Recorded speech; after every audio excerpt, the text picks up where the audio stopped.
Shalom saudara pendengar yang dikasihi Tuhan Yesus Kristus. Selamat siang dan salam sejahtera untuk kita semuanya.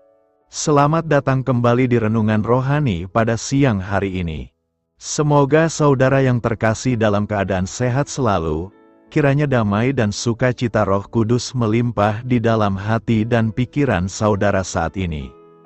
Sebelum kita mulai renungan pada siang hari ini, marilah kita bersama-sama berdoa. Allah Bapa yang baik dan ajaib, Bapa yang bertahta di kerajaan sorga, Bapa yang kami kenal di dalam Tuhan Yesus Kristus. Terima kasih atas penyertaan yang Tuhan berikan kepada kami atas siang hari yang indah ini. Terima kasih telah memberi kami kesempatan untuk selalu dapat bersyukur atas segala pekerjaan yang kami kerjakan. Maka dari itu, kami mohon kiranya Bapa berkenan menyertai kami selalu di sepanjang hari ini. Terima kasih atas berkat-Mu hingga saat ini kami masih bisa merasakan kebaikan-Mu dan buatlah agar kami selalu mengucap syukur kepada-Mu. Tuhan Yesus Kristus, terima kasih pada saat ini kami masih bisa bekerja. Tuhan, saat ini kami akan memulai pekerjaan kami. Berkatilah pekerjaan ini dan sertailah sepanjang kami selama bekerja pada hari ini, agar menjadi berkat bagi kami, bagi keluarga kami dan juga tempat kami bekerja. Berkati seluruhnya di siang hari ini, agar berjalan dengan baik dan menjadi berkat untuk kami jalani bersama dengan anak Tuhan yang lainnya. Dalam nama Tuhan Yesus, kami berdoa. Amin. Sahabat pendengar renungan saudara rohani, bacaan renungan dan ayat emas Alkitab renungan kita siang hari ini akan kita mulai dari pembacaan nats sebagai berikut. Tidak ada seorang pun yang dapat meletakkan dasar lain daripada dasar yang telah diletakkan, yaitu Yesus Kristus. Tertulis di dalam kitab 1 Korintus 3 ayat 11, topik renungan kita hari ini adalah dasar yang benar. Bacaan kita pada siang ini terambil dari kitab Galatia 1 ayat 6 sampai dengan ayat 12. Aku heran bahwa kamu begitu lekas berbalik daripada Dia, yang oleh kasih karunia Kristus telah memanggil kamu, dan mengikuti suatu Injil lain, yang sebenarnya bukan Injil. Hanya ada orang yang mengacaukan kamu dan yang bermaksud untuk memutarbalikkan Injil Kristus. Tetapi sekalipun kami atau seorang malaikat dari sorga yang memberitakan kepada kamu suatu Injil yang berbeda dengan Injil yang telah kami beritakan kepadamu, terkutuklah dia. Seperti yang telah kami katakan dahulu, sekarang kukatakan sekali lagi, jikalau ada orang yang memberitakan kepadamu suatu Injil yang berbeda dengan apa yang telah kamu terima, terkutuklah dia. Jadi bagaimana sekarang? Adakah ku cari kesukaan manusia atau kesukaan Allah? Adakah ku coba berkenan kepada manusia? Sekiranya aku masih mau mencoba berkenan kepada manusia, maka aku bukanlah hamba Kristus. Sebab aku menegaskan kepadamu, saudara-saudaraku, bahwa Injil yang kuberitakan itu bukanlah Injil manusia. Ayat renungan kita ini terambil dari kitab Galatia 1 ayat 6 sampai dengan ayat 12. Kata mutiara renungan kita hari ini adalah, satu-satunya dasar gereja adalah Yesus Kristus, Tuhan kita. Mari kita mulai renungan siang kita. Baiklah, mari kita mulai segmen kisah inspiratif. David, kok tadi saya tidak melihatmu di kelas? Kata saya kepada salah seorang mahasiswa saya ketika kami kebetulan bertemu di kantor bagian informasi.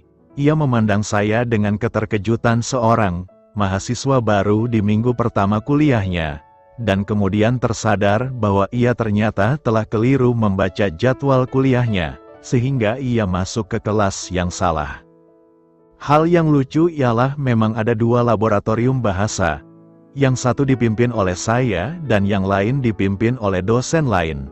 Dan, hari itu David telah masuk ke laboratorium yang salah. Saya kemudian berkata kepadanya, "Tidak apa-apa, sekarang saya tahu bahwa kamu tetap mendapat pengajaran yang benar. jadi ketidakhadiranmu tadi tidak saya anggap absen. Ketika merenungkan kejadian ini, saya menyimpulkan bahwa hal semacam ini mirip dengan kesempatan yang dipunyai oleh banyak orang Kristiani dalam memilih gereja tempat mereka beribadah. Dalam hal ini, yang terpenting ialah orang Kristiani hadir di gereja yang memberikan informasi yang benar, yaitu gereja yang memberitakan keselamatan melalui Yesus Kristus, menjadikan Alkitab sebagai patokan iman dan ibadah, serta memberi kesempatan bagi para anggotanya untuk melayani di dalam nama Yesus. Khotbah yang disampaikan harus mewartakan Injil yang benar dan kisah nyata tentang Yesus, bukan Injil yang lain. Bukan pembawa beritanya yang terpenting, melainkan berita yang disampaikan. Injil, apa yang Anda dengar? Apakah Injil itu sudah diletakkan di atas dasar Yesus Kristus? Tidak ada dasar lain selain Yesus Kristus. 1 Korintus 3 ayat 11 berkata, "Karena tidak ada seorang pun yang dapat meletakkan dasar lain daripada dasar yang telah diletakkan, yaitu Yesus Kristus." Dasar sangat menentukan hasil. Jika dasarnya kuat dan kokoh, maka hasilnya pun akan menyenangkan. Sebaliknya, jika dasarnya rapuh dan keropos, maka kita akan menuai kekecewaan dan penderitaan. Paulus merasakan betapa penting menetapkan dasar iman bagi jemaat di Korintus. Ini ditegaskan Paulus dalam 1 Korintus 3 ayat 10-17. Jemaat Korintus berdiri karena kasih karunia Allah. Karenanya, ia harus menyadari dua hal. Pertama, pentingnya membangun jemaat di atas dasar yang kokoh, yaitu Kristus. Kedua, bagaimana tiap-tiap orang memperhatikan kualitas pembangunan di atas fondasi tersebut, menggunakan standar yang Allah tetapkan dalam proses pembangunan jemaatnya. Yesus adalah dasar dan fondasi iman setiap orang percaya. Ada banyak berkat yang kita peroleh jika kita mendasari semua kehidupan kita kepada Yesus. Sama seperti sebuah gedung, kehidupan juga memerlukan fondasi atau dasar yang kuat. Dasar bangunan kehidupan kita adalah pribadi Yesus Kristus. Karena tidak ada seorang pun yang dapat meletakkan dasar lain daripada dasar yang telah diletakkan, yaitu Yesus Kristus. Oleh karena kekuatan kasih karunia Allah, Paulus melayani pemberitaan Injil Yesus Kristus. Sesuai dengan kasih karunia Allah yang dianugerahkan kepadaku, aku sebagai seorang ahli bangunan yang cakap telah meletakkan dasar. Paulus meletakkan satu-satunya dasar rohani yang dapat diandalkan untuk dapat hidup sesuai dengan kehendak Tuhan. Banyak orang mencoba untuk meletakkan dasar yang lain bagi kehidupan mereka. Beberapa orang menggunakan kekayaan, yang lain kepintaran manusia. Ada pula yang memakai dasar kekuatan dan pengaruh pribadi. Usaha yang sia-sia ini adalah seperti berusaha membangun sebuah gedung di atas pasir. Kehidupan kita memerlukan dasar batu karang yang kokoh. Dan sejak semula Allah sudah menyiapkannya bagi kita. Daud mengalami hal ini dalam perjalanan hidupnya ketika ia mengandalkan Tuhan. Dari ujung bumi aku berseru kepadamu, karena hatiku lemah lesu, tuntunlah aku ke gunung batu yang terlalu tinggi bagiku. Ketika Daud berada dalam situasi yang sangat berat, ketika masalah melanda dirinya, Daud berseru kepada Allah. Ia memandang kepada Allah supaya menjadi gunung batu di mana ia dapat berdiri di atas gelombang masalah yang melanda. Hanya Dialah gunung batuku dan keselamatanku, kota bentengku, aku tidak akan goyah. Daud berdiri di atas Tuhan saja sebagai dasar rohani yang kokoh. Berdiri dengan iman bahwa ia tidak akan celaka. Tentunya gambaran paling luar biasa mengenai Tuhan sebagai batu karang bagi umatnya ada pada diri Yesus yang datang ke dunia sebagai manusia. Nabi Yesaya menubuatkan rencana Tuhan ini ratusan tahun sebelum Yesus lahir di Betlehem. Sesungguhnya, aku meletakkan sebagai dasar di Sion sebuah batu.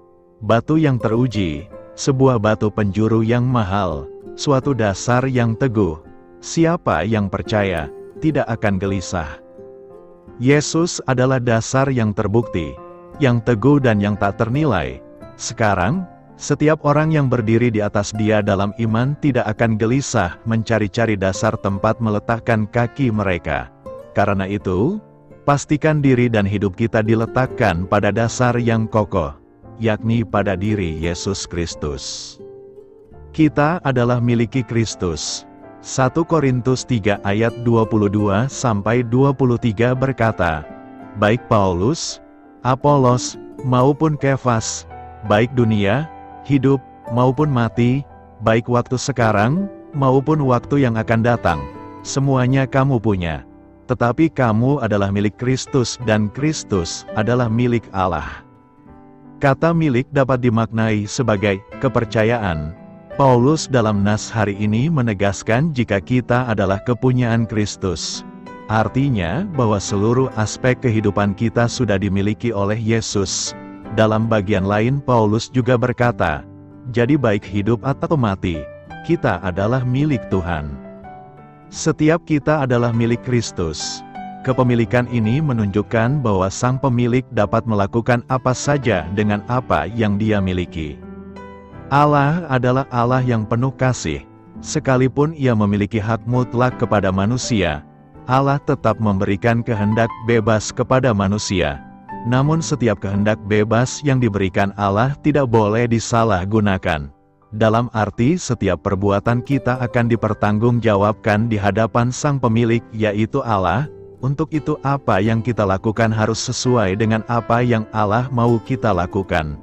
Dalam segala hal yang kita kerjakan seluruhnya untuk kemuliaan Tuhan. Ada beberapa hal yang harus kita lakukan sebagai milik Kristus dalam kehidupan kita, yakni: pertama, adalah kita hidup untuk melakukan apa yang Kristus ingin kita lakukan.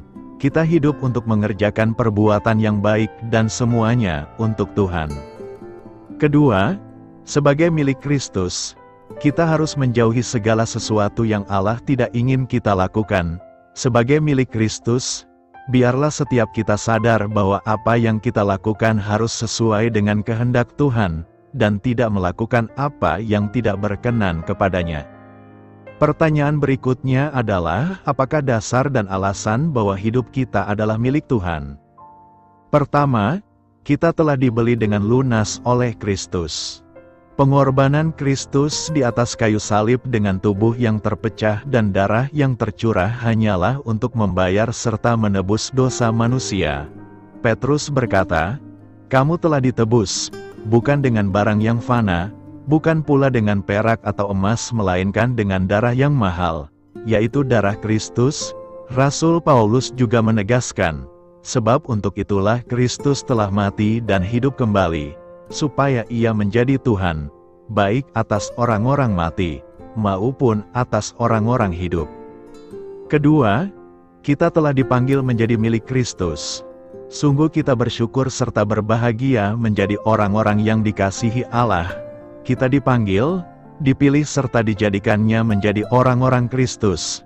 Bahkan kasih karunia Allah berkenan menyertai kita dengan damai sejahtera yang dilimpahkan kepada saudara dan saya. Kita telah dibeli dengan harga yang lunas oleh darah Kristus. Lebih lagi bahwa kita telah dipanggil, dipilih, serta dijadikannya menjadi orang-orang kudus. Untuk itulah, biarlah hidup kita selalu mewarisi cara hidup Kristus. Paulus berkata, "Namun aku hidup, tetapi bukan lagi aku sendiri yang hidup, melainkan Kristus yang hidup di dalam aku.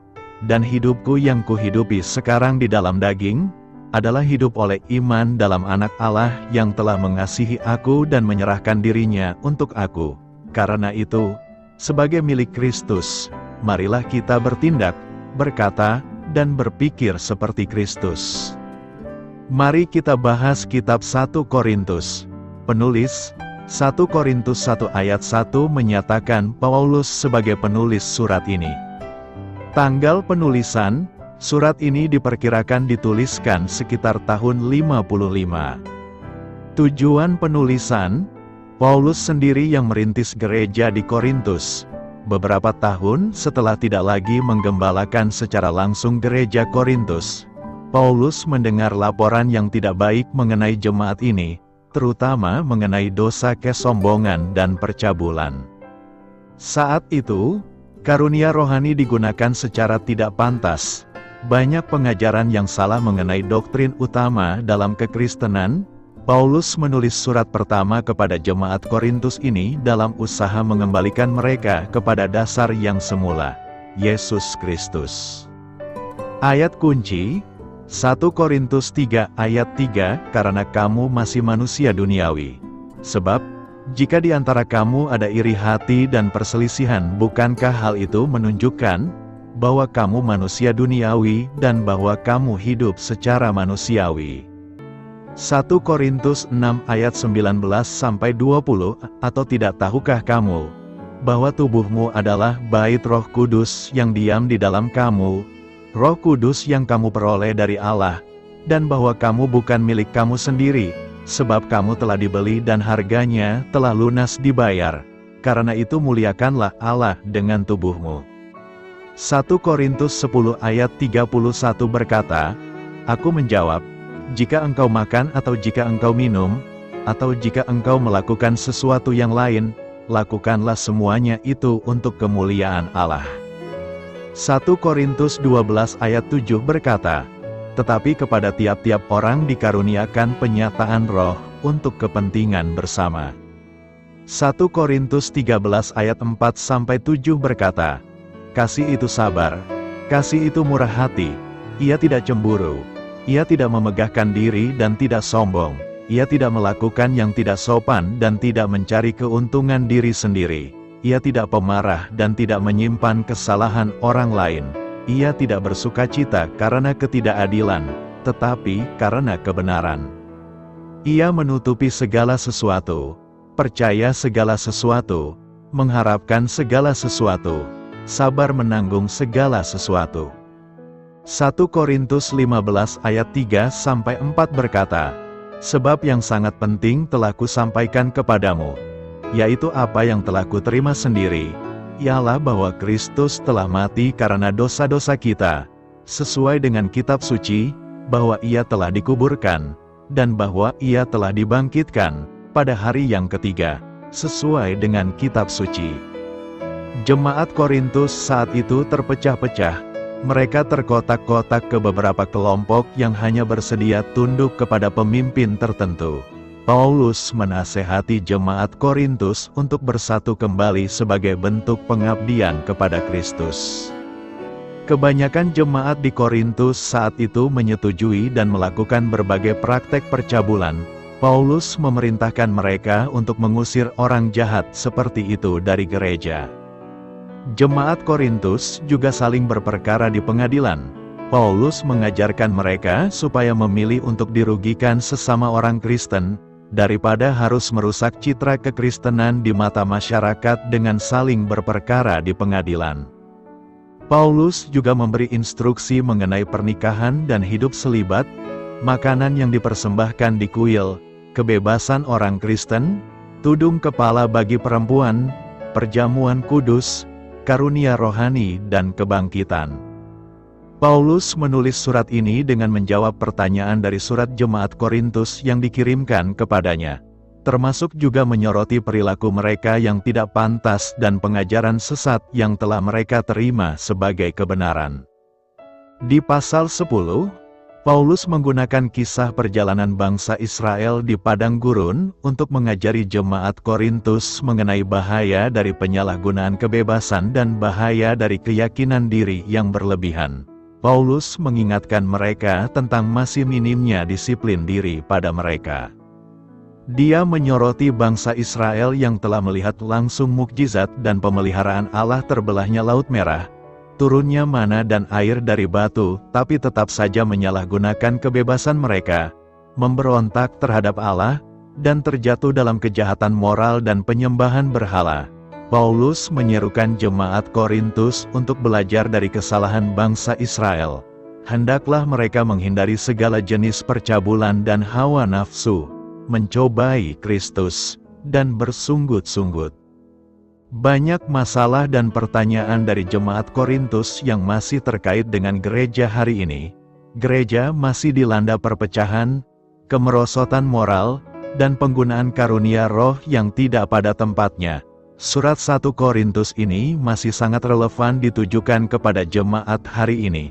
Kita harus mendengarkan seruan Paulus baik-baik supaya semua isi surat ini bisa diterapkan pada kita sendiri. Terlepas dari segala teguran dan didikan, surat ini mengembalikan fokus kita kepada apa yang menjadi keharusan bagi orang Kristen, yaitu Kristus. Kasih orang Kristen sejati menjadi jawaban bagi banyak masalah. Pemahaman yang benar mengenai kebangkitan Kristus, seperti yang tertulis di pasal 15, yang akan membawa kita pada pemahaman yang benar mengenai kebangkitan kita sendiri, akan menjadi solusi bagi semua sumber perpecahan dan kekalahan kita. Mengikuti Injil lain, Galatia 1 ayat 6 berkata, "Aku heran bahwa kamu begitu lekas berbalik daripada Dia, yang oleh kasih karunia Kristus telah memanggil kamu, dan mengikuti suatu Injil lain." Paulus sangat heran mendengar kabar bahwa jemaat di Galatia begitu lekas berbalik dari Yesus dan percaya pada Injil lain. Paulus menegaskan bahwa Injil lain tersebut adalah Injil yang tidak sama dengan Injil Kristus meskipun memakai nama dan istilah yang sama. Kata "lain" dalam paduan kata Injil lain adalah kata heterogen, suatu Injil yang tidak sejenis dan sama.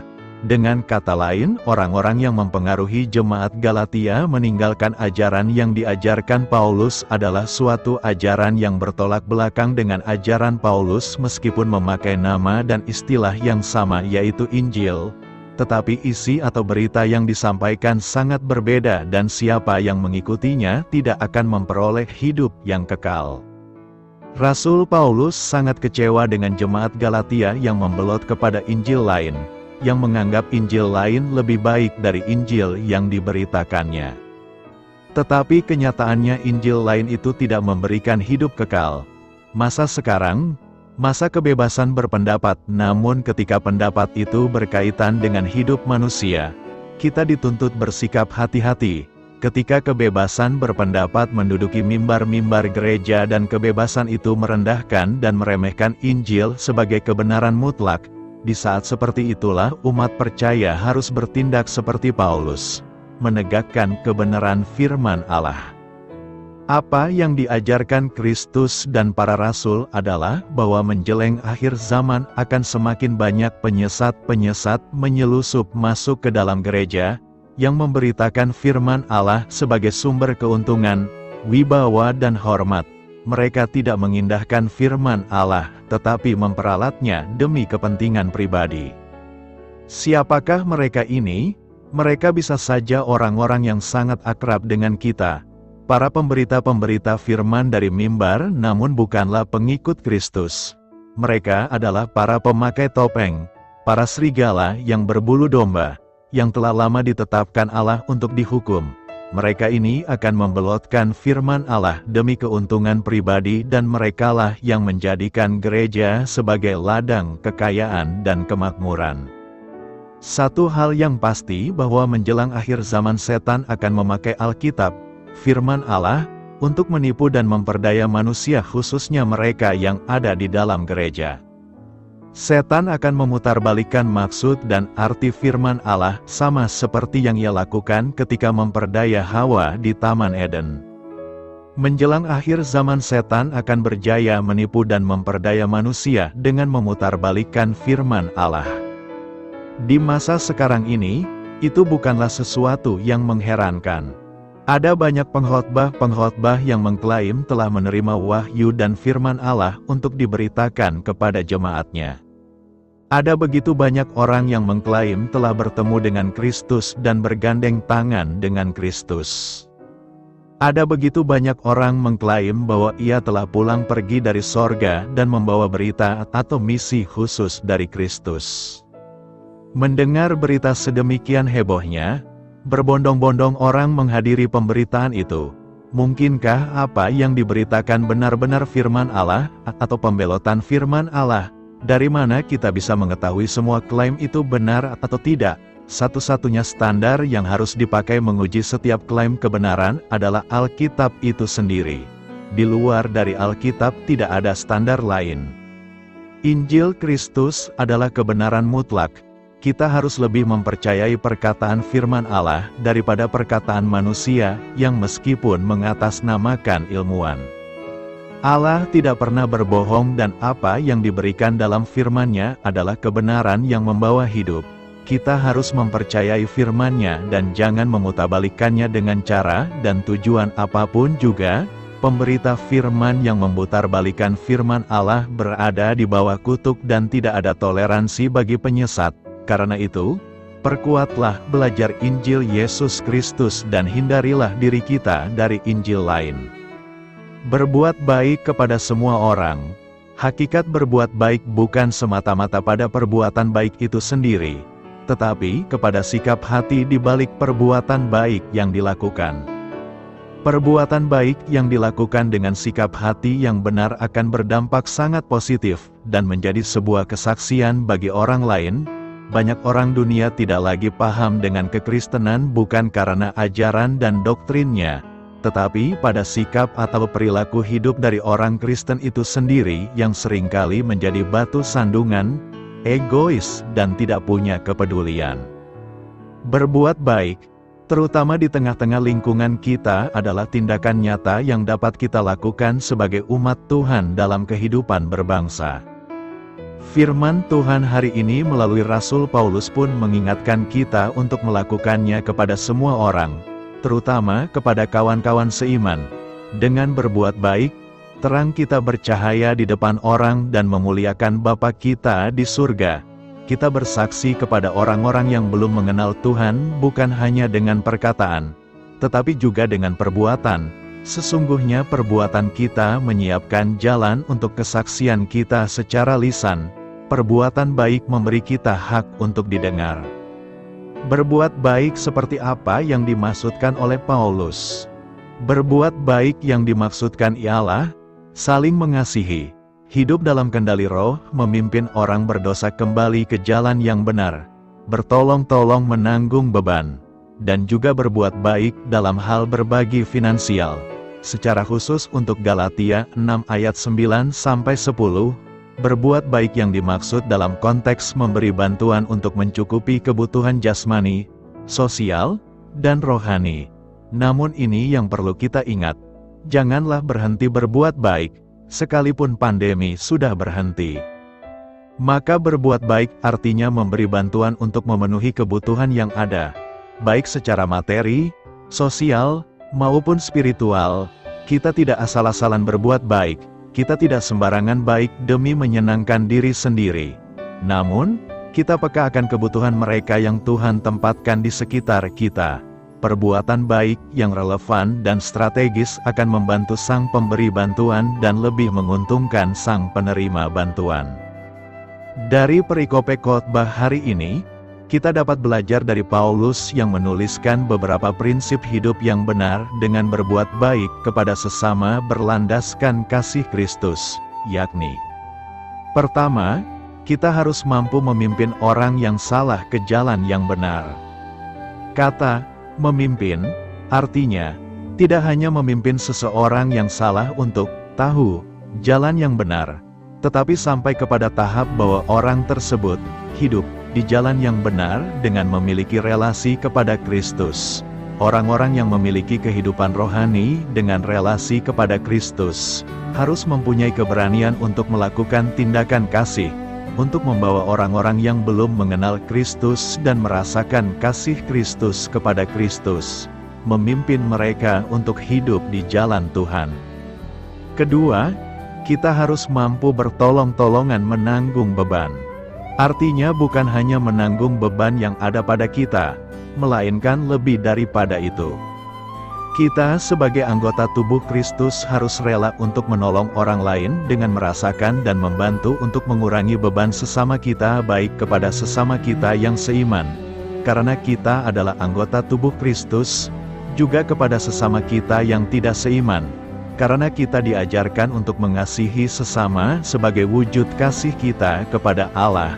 Bertolong-tolongan artinya ada kegiatan serentak dari beberapa orang untuk mencapai tujuan saling melengkapi, saling membantu yang lemah dan kesusahan. Ketiga, kita harus mampu membagi segala sesuatu yang ada pada kita. Tidak mementingkan diri sendiri, sungguh sangat kontras dengan apa yang terjadi pada zaman ini, di mana orang-orang hanya hidup untuk kepentingan diri sendiri. Rela berbagi apa yang kita punya kepada sesama kita. Jemaat mula-mula telah melakukan dan meninggalkan suatu teladan yang baik di dalam hidup berjemaat dan bermasyarakat. Mereka rela berbagi makanan, bahkan yang mempunyai harta rela menjual hartanya dan dibagi-bagikan ke seluruh jemaat. Segala kepunyaan mereka adalah kepunyaan bersama. Ciri hidup yang akhirnya menjadi kesukaan bagi semua orang, di mana orang lain merasakan berkat melalui hidup jemaat mula-mula. Kiranya begitulah hidup kita. Namun dalam prinsip hidup yang benar yang dituliskan, Paulus juga menuliskan bahwa ketika kita melakukan suatu perbuatan baik, kita harus mewaspadai hal-hal berikut. Pertama, kita harus mewaspadai pencobaan. Seringkali ketika kita membantu orang yang lemah atau hidupnya salah, kita tidak sadar diri bahwa kita juga dulu adalah orang-orang yang demikian. Pada akhirnya menimbulkan pencobaan bagi diri kita sendiri yang berakibat pada dosa yang mungkin kesombongan pribadi karena telah bias mengubah hidup orang lain, atau mungkin terjerumus ke dalam kehidupan orang yang kita tolong. Mengubah hati manusia adalah pekerjaan Allah. Orang percaya hanya alat untuk menyadarkan manusia lainnya yang hidupnya melenceng dari jalan Tuhan. Kedua, kita harus mewaspadai menyangka diri lebih berarti atau penting. Kejatuhan orang percaya seringkali berada pada titik ini. Karena terlalu sering membantu orang lain, kita merasa diri kita dibutuhkan dan merasa diri kita ini penting bagi mereka, yang alhasil membuat kita jatuh pada memegahkan diri walau tidak diucapkan melalui bibir. Padahal kita adalah alat Tuhan untuk menyalurkan kasih-Nya kepada sesama dalam dunia ini. Ketiga, kita harus mewaspadai bermegah atas orang lain. Menurut KBBI, bermegah suatu tindakan untuk membanggakan atau menyombongkan diri, atau berlaku ingin lebih megah dari yang lain. Kejatuhan membantu orang lain dengan hati yang tidak murni akan menimbulkan kesombongan dan membuat kita mungkin berpikir, karena kita orang lain bias tertolong. Oleh karena itu, kita perlu menguji pekerjaan kita. Apakah yang kita kerjakan dengan setulus hati atau tidak? Paulus menutup suratnya dengan menuliskan, jangan jemu-jemu berbuat baik. Artinya, tidak bosan-bosannya untuk melakukan pekerjaan baik kepada sesama yang sudah Allah persiapkan sebelumnya. Kita diperlayakkan Allah untuk menyalurkan kasih-Nya, karena kita sudah merasakan kasih-Nya terlebih dahulu dalam hidup kita. Hendaknya teladan Tuhan kita Yesus Kristus kita lakukan dan hendaknya hidup kita menjadi seberkas cahaya yang tidak pernah padam dalam dunia yang gelap ini. Jangan jemu-jemu untuk menyalurkan cinta kasih Allah kepada sesama kita selama masih ada waktu dan kesempatan. Renungkan, apa yang hendak kita renungkan hari ini? Pertama, berbuat baik kepada semua orang harus kita perjuangkan untuk diwujudkan. Rasul Paulus mengingatkan umat atau persekutuan orang percaya di Galatia untuk mulai dan semakin banyak berbuat kebaikan-kebaikan dari diri sendiri, dan tidak menunggu orang lain untuk melakukan lebih dahulu. Paulus juga menegaskan bahwa kasih persaudaraan seharusnya diperjuangkan untuk diwujudkan. Persekutuan orang percaya yang berisi teguran atas kesalahan, ada pertobatan dari kesalahan yang dilakukan, ada pengampunan untuk orang yang bertobat, dan ada hormat kepada orang yang menegur. Semua itu harus dilandaskan atas kasih Tuhan. Kedua, berbuat baik kepada semua orang itu bersifat permanen, bukan temporer. Berapa lama kita harus menunjukkan perbuatan baik? Perintah untuk berbuat baik itu bersifat permanen, terus-menerus, bukan hanya sesekali atau musiman. Janganlah jemu-jemu, menunjuk kepada suatu tindakan yang harus dilakukan secara terus-menerus. Kepada siapa kita harus berbuat baik? Kepada semua orang dalam situasi dan kondisi apapun, tetapi terutama kepada kawan-kawan kita seiman. Mengapa? Karena mereka adalah keluarga dalam kerajaan Allah, sesama anggota tubuh Kristus. Jangan tunda-tunda waktu dan menjadi kendor dalam berbuat baik, sebab pada waktunya kita akan menuai apa yang kita tabur. Seperti seorang petani yang telah menabur benih, ia tidak dengan serta-merta berhenti bekerja, tetapi ia terus mengupayakan agar benih yang ditabur tersebut terus bertumbuh dengan baik, hingga waktu untuk menuai itu pun tiba. Ketiga, berbuat baik kepada semua orang bukanlah tugas atau beban. Hidup berbuat baik adalah gaya hidup Yesus sendiri. Bahkan Yesus mati agar kita dapat mengalami kehidupan yang sesungguhnya. Kita patut dipenuhi dengan rasa syukur, bangga, dan sukacita dapat menjalani kehidupan penuh perbuatan baik. Karena itu, teruslah berbuat baik kepada semua orang. Selamat berkarya untuk Tuhan. Selamat memulai karya di dalam kehidupan kita untuk Tuhan. Doa saya menyertai saudara sekalian.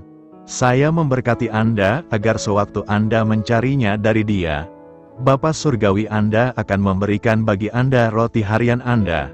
Dalam nama Yesus Kristus, Tuhan yang berkuasa atas alam semesta dan menuntun kita kepada iman yang menyelamatkan, Tuhan Yesus menyertai senantiasa.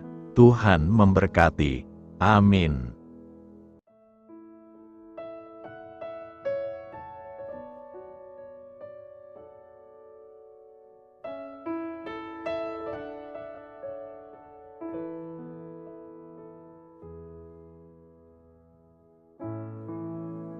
Demikianlah renungan firman Tuhan pada siang hari ini.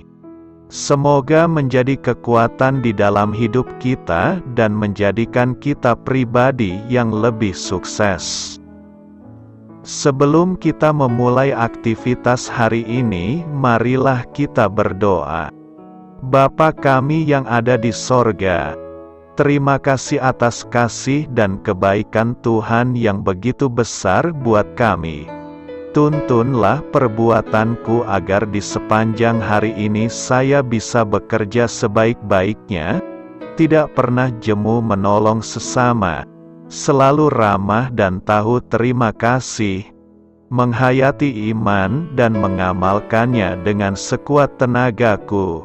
Semua ini saya sampaikan kepadamu, dengan pengantaraan Kristus, Tuhan kami. Allah, Bapa kami bersyukur kepadamu, bahwa dengan bekerja kami boleh ambil bagian di dalam karya-Mu mensejahterakan dan membahagiakan umat manusia. Kami mohon bimbingan-Mu dalam melaksanakan pekerjaan kami hari ini. Bimbinglah kami agar sanggup bekerja dengan semangat kasih, dengan riang, rajin dan jujur. Terima kasih, Tuhan. Amin. Dalam nama Tuhan Yesus Kristus Tuhan dan Juru Selamat kami, Bapa kami yang baik, kami mengucap syukur dan berdoa. Amin. Biarlah firman Tuhan menjadi pengingat untuk kita semua, bahwa tuntunan dari Roh Kudus akan selalu memberi jalan keluar bagi setiap permasalahan hidup kita, dan memberi kedamaian di hati kita. Amin. Sampai jumpa di renungan siang saudara rohani berikutnya. Shalom.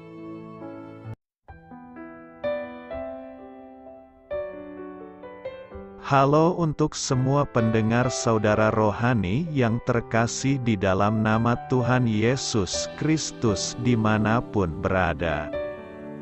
Mari dukung kami, tim redaksi Renungan Harian Saudara Rohani, dengan cara memberikan bantuan, kritik dan masukan.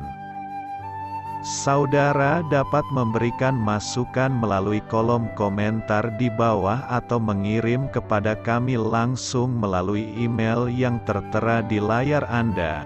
saudararohani@gmail.com. Jika saudara terberkati melalui renungan ini, saudara dapat mendoakan kami dan memberikan bantuan lainnya dengan mengirim email kepada kami. Saya berdoa agar saudara sekalian bahagia dan sehat selalu. Amin.